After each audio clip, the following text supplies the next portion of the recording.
की विधिमंडळाच्या कामकाजात दादा सहभागी होतात की नाही, तर ते आज विधिमंडळाच्या कामकाजात सहभागी होणार आहेत. शशिकांत शिंदेंनी आज सकाळी त्यांची भेट घेतलेली आहे. काय वाटतं, तुम्ही नेहमी जयंत पाटील येताय म्हणताय, आता काय शशिकांत शिंदे येत आहे? आता काही गोष्टी न बोललेल्या बऱ्या असतात. शेवटी अजितदादा उपमुख्यमंत्री झालेत, सत्तेच्या बाहेर अनेक लोक आहेत जे अस्वस्थ आहेत, त्यामध्ये शशिकांत शिंदे साहेब पण आहेत. त्यामुळे ते गेले असतील की आता होऊ शकतं ना, त्यांची पण मागणी असू शकते. काल मी त्यांच्याशी बोलताना त्यांनी सांगितलं की या सत्तेत जीव रमत नाही, म्हणजे विरोधी बाकावर, म्हणून ते कदाचित आज दादांना भेटायला गेले असतील. ते जरी सांगत असतील की याचा कोणी अन्वयार्थ काढून ही सदिच्छा भेट होती, शशिकांत शिंदेसारखे नेते अजितदादांची उगाच सदिच्छा भेट घेणार नाहीत. भुजबळ साहेब म्हणतात चेना नाही आहे, त्याच्यामुळे ते राहणार नाही अशा पद्धतीने ते बोलत आहे. त्यांचं काय? भुजबळ साहेबांची नाराजी स्वतः दादा दूर करतील असं मला कळलंय. ते स्वतः त्यांना भेटतील. ते शेवटी वरिष्ठ नेते आहेत.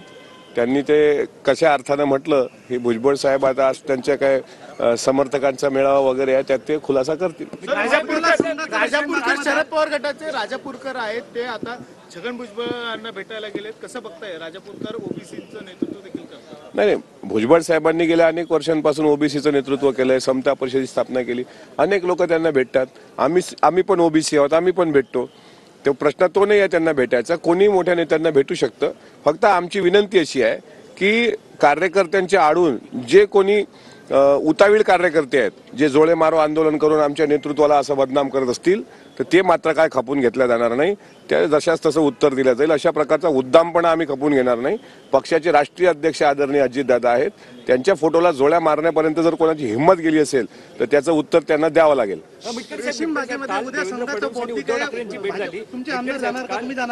मी नाही जाणार. मी कधी जात पण नसतो. खाते वाटप अजितदादांमुळे रखडलं गेलं असं देखील म्हटलं जातं. खाते वाटप जे रखडले ते अजितदादांमुळे रखडलेले. काही खाती पदरात पाडायची आहेत, त्यामुळे 2 दिवस दादा नॉट रिचेबल होते असंही बोललं जातं. नाही, खाते अजितदादांमुळे नाही, हे चुकीचं आहे. खाते वाटपाचा रखडण्याचा काही संबंध येत नाही. तिन्ही पक्षाचे वरिष्ठ नेते, तिघांमध्ये समन्वय आहे. आणि जे काही खाती महत्वाची मी सांगितलं होतं की अर्थ खातं राष्ट्रवादी काँग्रेस पक्षाकडे असलं पाहिजे. दादांनी आर्थिक शिस्त महाराष्ट्राला लावली, 10व्या राज्याचा अर्थसंकल्प मांडला. त्या पद्धतीनं आम्हाला जे अपेक्षित आहे ते होणार, आमचा सन्मान होणार. त्यामुळे दादांमुळे खाते वाटप रखडलं हे म्हणणं चुकीचं आहे.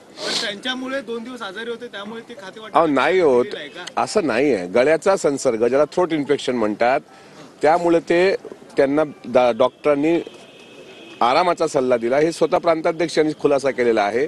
आणि तुम्ही आता त्याचे वेगळे वेगळे अर्थ लावता, त्याला आमचा काही इलाज नाही. अशा वेळेस प्रत्येक वेळेस दादा आजारी पडले जातात असं देखील म्हटलं जातं. दादांनी आजारी पडू नये का? कधीच पडू नये. त्यांना काही मानवी मर्यादा आहेत की नाही? आजारी पडू नये. अहो साहेब, एखादा व्यक्ती सकाळी 5 पासून रात्री 10-11 पर्यंत जर काम करत असेल तर शारीरिक मर्यादा येतात ना. शिंदे साहेबांना पण शारीरिक मर्यादाला, त्यावेळेस पण तुम्ही असंच की शिंदे साहेबांना मुख्यमंत्री पद नाही तर मग ते दरेगावला शेती करायला गेले. आज शेवटी नंतर लक्षात आलं की त्यांना पण थ्रोट इन्फेक्शन होतं. राजकीय आजार जास्त होताना दिसतो. राजकीय आजाराचा काय असं काही वेगळं काही गोळ्या आहेत काय, डॉक्टर आहेत ते तरी सांगा. त्यांच्याकडेच गोळ्या सर. आमचे नेते एवढे कोत्या विचाराचे नाही आहेत. अनेक मंत्रिपद येत असतात, जात असतात, भोगल्या जात असतात. याचा राजकीय आजार आहे वगैरे असं म्हणण्यात काही अर्थ नाही. दादांना विश्रांतीचा सल्ला डॉक्टरांनी दिला, ते त्यांनी फॉलो केलं. एवढं थंडीचं वातावरण आहे, तुम्हीच बघा कसे जर्किंग बिर्किंग घालून आलात आता, तुम्हाला ऊब लागावी म्हणून. मानवी मर्यादा असतात ना. काय तुमचा काय प्रश्न होता विचारा. हे यांचं तुमचं झालंय.